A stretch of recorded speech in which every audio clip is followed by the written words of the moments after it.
Hello everyone, आज है 7 जून और आज इस वीडियो में हम बात करने जा रहे हैं आईआरबी इंफ्रा के बारे में। 72 रुपीज़ का शेयर है, तकरीबन 3.5 से 4% की बड़ी तेज़ी आई, क्योंकि देखो खबर में रहा है ये और आज बड़ी खबर निकल कर आई भी है। और जब से भाई साहब दोबारा से एनडीए की गवर्नमेंट बनने को लेकर खबर आई है, पिछले 3 ट्रेडिंग सेशन से लगातार ये तेज़ी दिखा रहा है। हालांकि एक बहुत बड़ी गिरावट आई ज़रूर थी इलेक्शन के रिजल्ट्स वाले दिन, जब थोड़ा बहुत मामला गड़बड़ाया ज़रूर था। एक गिरावट देखने को मिली, हैवी गिरावट थी, 73 रुपीज़ से 65 रुपीज़ के लेवल पर आया था ये, लेकिन वापस से रिकवरी लौटती हुई नज़र आई।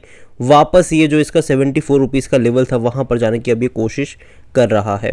पिछले एक साल का अगर हम ग्राफ देखेंगे तो 150% से भी ज़्यादा का ग्रोथ है, और जो रेजिस्टेंस वाला लेवल है वो डेफिनेटली 75 रुपये के आसपास ज़रूर है। अगर इसको तोड़ देता है, ब्रीच करता है, तो एक ब्रेकआउट का सिनारियो होगा जो इसको 80-85 पे लेकर जाएगा।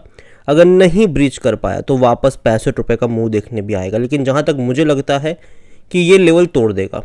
रीज़न ये है कि देखो अभी खबरों के बाज़ार गर्म रहने वाले हैं, और अभी जब शपथ समारोह वगैरह होगा तो इसका भी कहीं ना कहीं पॉजिटिव इम्पैक्ट पड़ रहा है।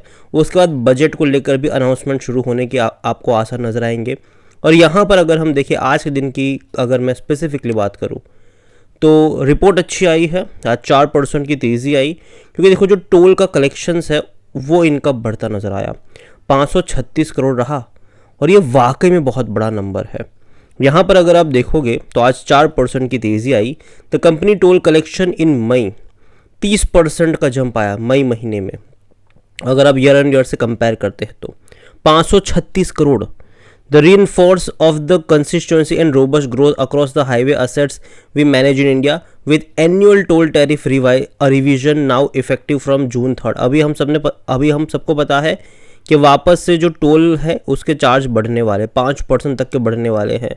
तो कहीं ना कहीं इसका फ़ायदा इस कंपनी को भी होगा, क्योंकि इनका काम ही है भैया टोल कलेक्ट वगैरह करना। तो 5% अगर बढ़ता है टोल का अमाउंट तो ये कहीं ना कहीं इनके लिए फ़ायदे की बात होने वाली है। ऑलरेडी अगर आप देखो तो इन्होंने पिछले साल के मुकाबले 30% का जंप तो दिखाया ही है, तो ये बड़ी बात है इनके लिए। और जहाँ तक बात करी जाए तो recently brokerage from CLSA also named IRB infra as one of the key beneficiary of the return of Modi government to power. यहाँ पर देखा जाए तो मोदी जो 3.0 अभी चल रहा है उसको लेकर अगर आप देखोगे तो यहाँ पर L&T, IRB इंफ्रा, NCC ये एक बेनिफिशियरी हो सकता है, ये CLSA का मानना है। काफ़ी बड़ा ब्रोकरेज हाउस है वो। और यहाँ पर अगर आप देखोगे तो जो अलायंस हुआ है NDA का, उसके चलते आने वाले टाइम में जो स्टेट्स बिहार होंगे, आंध्रा होंगे, वहाँ पर भी आपको बड़े पैमाने पर डेवलपमेंट प्रोजेक्ट जो है वो देखने को मिल सकते हैं, बड़े पैमाने पर देखने को मिल सकते हैं। चैनल चेक सजेस्ट अगर आप देखो तो 100 डे का जो प्लान होगा मोदी 3.0 का, उनमें से large order being identified to be place across infrastructure and defence. जो आने वाले 100 दिनों में जो प्लान होगा जनरली इंफ्रास्ट्रक्चर जो इंफ्रा होगा और दूसरा डिफेंस पे ज़्यादा होगा। और यहाँ पर ब्रोकरेज मान के चल रहा है कि L&T, IRB infra developers, NCC and J Kumar projects are the remain the key beneficiary. और अभी अगर आप देखोगे तो CLSA ने ये भी हाईलाइट करा है कि रिजर्व बैंक से जो भैया इनको फंड मिला है, ठीक है, उसका भी अच्छे से इस्तेमाल हो सकता है यहाँ पर। अभी हाल फिलहाल में सेंट्रल बैंक ने ही यहाँ पर इनको 2.11 लाख करोड़ रुपए डिविडेंड के पे आउट के तौर पर दिए हैं।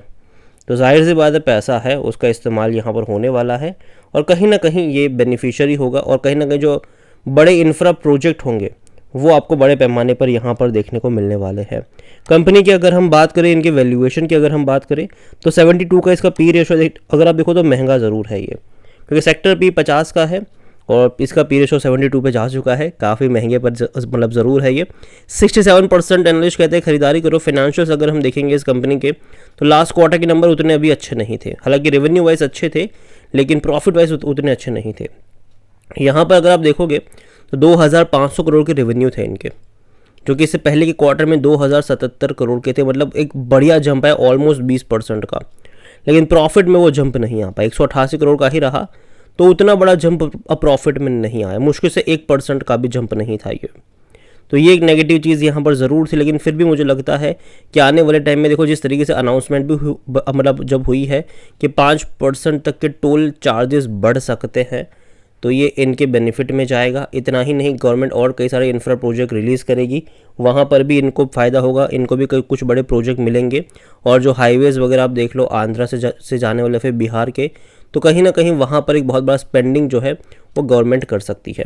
शेयर होल्डिंग को लेकर देखें तो प्रमोटर की होल्डिंग 34.39% की है, जिनमें से प्रमोटर के पास 17.59% का स्टेक है और अदर पार्टीज के पास सॉरी प्रमोटर की होल्डिंग 34.39% ज़रूर है।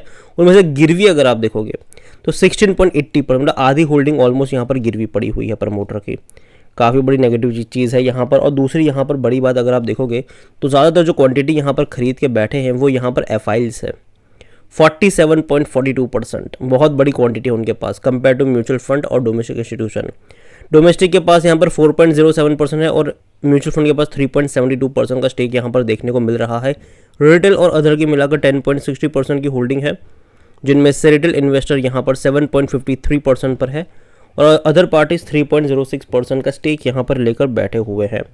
ओवरऑल अगर मैं बात करने जाऊँ IRB को लेकर, तो देखो अगेन मैं कहूँ कि कंपनी ख़राब तो पहली चीज़ नहीं है, ख़राब तो नहीं है, लेकिन हाँ अगर आप ऐसे देख रहे हो कि यार 72 रुपीज़ का शेयर है, इतना सारा पैसा कमा रहा है, तो अगेन मैं कह दूँ आप यहाँ पर गलत हो थोड़ा बहुत, क्योंकि एक्चुअली में इसने ये स्प्लिट हुआ था, इसके चलते आपको ये 72 रुपीज़ देखने को मिल रहा था।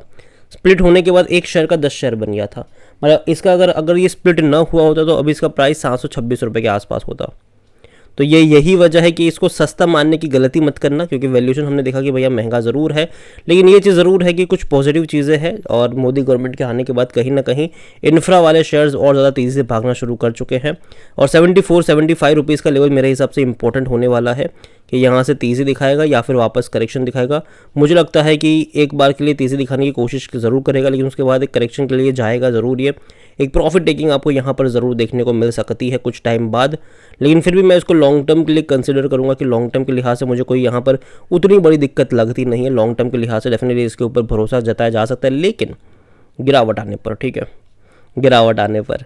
और कई सारे बड़े प्रोजेक्ट अनाउंस होते नजर आएंगे आपको आने वाले टाइम में, देखते हैं कि इस कंपनी को कितने मिलते हैं। और हाँ, टोल कलेक्शन डेफिनेटली बढ़ रहा है इनका, और आने वाले टाइम में जिस तरीके से 5% बढ़ाया गया है और टोल कलेक्शन इनके बढ़ते नजर आएंगे और बड़े इंफ्रा प्रोजेक्ट कंपनी हैंडल करती आपको नज़र आ सकती है आने वाले टाइम पर। तो नज़र रखिएगा, अवॉइड करने वाली कंपनी नहीं है ये, लेकिन साथ में ये भी कि भैया महंगे लेवल पर खरीदने वाली भी नहीं है। मेरे हिसाब से अगर आपको ये 60-65 के करीब मिले, डेफिनेटली यहाँ पर खरीदारी के मौके बन सकते हैं। 75 के आसपास आएगा तब यहाँ थोड़ा बहुत संभलने की ज़रूरत आपको होगी, लेकिन यही मैं कहूँगा कि लॉन्ग टर्म का आउटलुक स्टेबल है। अगर ये मेरा पर्सनल ओपिनियन है, कोई भी इन्वेस्टमेंट एडवाइस नहीं है ये। वीडियो को यहीं पे एंड करता हूँ। पसंद आया हो तो लाइक करें, शेयर करें, चैनल में अगर पहली बार है तो प्लीज़ सब्सक्राइब करें।